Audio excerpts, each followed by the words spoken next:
শুভ সকাল সবাইকে। বৃষ্টি যেন আর থামারই নাম নিচ্ছে না। এখন একটু বন্ধ হয়েছে, তবে বেশিক্ষণ থাকবে বলে মনে হয় না। চারিদিকে যেভাবে অন্ধকার হয়ে আছে, এই আবার নামলো বুঝি। এই প্রচণ্ড বর্ষাতে আমাদের গ্রামের দিকে তো ঠিকই আছে, কিন্তু শহরে জলনিকাশি ব্যবস্থা এখন এতটাই খারাপ হয়েছে যে চারিদিকে শুধু জল আর জল। এমনকি অনেকের বাড়ির মধ্যেও 1 হাঁটু করে জল। সকালের পরিবেশটা খুবই ভালো লাগে, চারিদিকে পাখির ডাক আর সবুজ গাছপালা। বিছানা থেকে উঠে ব্রাশ করে প্রথমে 1 গ্লাস জল খেয়ে নিয়ে পড়তে বসবো। তো আজ প্রথমে একটু ম্যাথ প্র্যাকটিস করব। অনুপাত সমানুপাত ওই 51 থেকে 66 পর্যন্ত বাকি আছে, ওইগুলো আগে একটু প্র্যাকটিস করে নেব।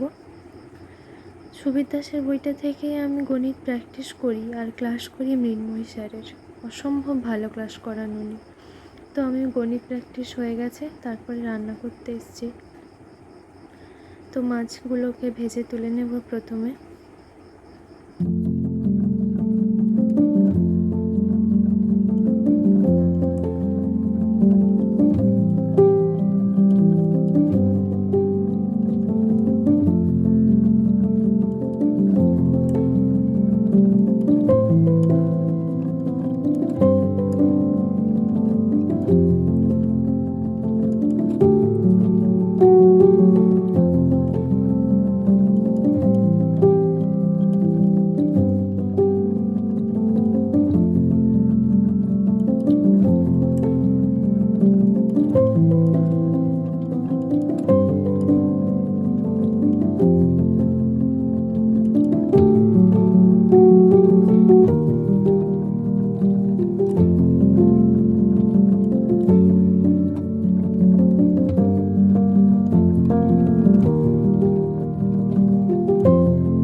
রান্না কমপ্লিট আর ব্রেকফাস্টও কমপ্লিট।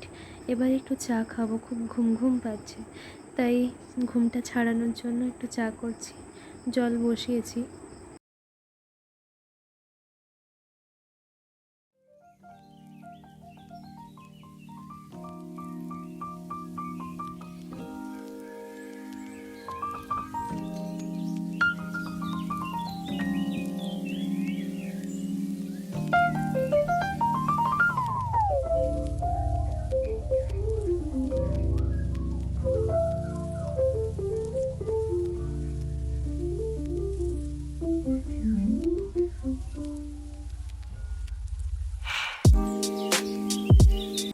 চা খেতে খেতে আবার পড়তে বসলাম। এটা ছিল আজকে সেকেন্ড স্লট। তো প্রথমে আমি মধ্যযুগের ইতিহাসটাই পড়ছি। এর আগে আমি প্রাচীন যুগের ইতিহাসটা পড়েছি আর খাতায় এইভাবে শর্ট নোটস করে রেখেছি। তোমরাও করে দেখতে পারো, খুব হেল্প হবে। কারণ আমাদের পরীক্ষার আগে এত সময় থাকে না যে পুরো বইটা দেখে যাব, তো এগুলো একটু দেখে গেলে খুব হেল্প হয়। তো পড়া কমপ্লিট করার পর স্নান করতে গেলাম। স্নান সেরে একটু রেস্ট নিয়েছিলাম, আর ঘুম থেকে উঠে দেখেই এই অবস্থা। দেখে মনে হচ্ছে যেন খুব সন্ধে হয়ে গেছে, কিন্তু এখন বাজে মাত্র 4টে। পাতা ঝরা বৃষ্টি বলো কেন এনেছো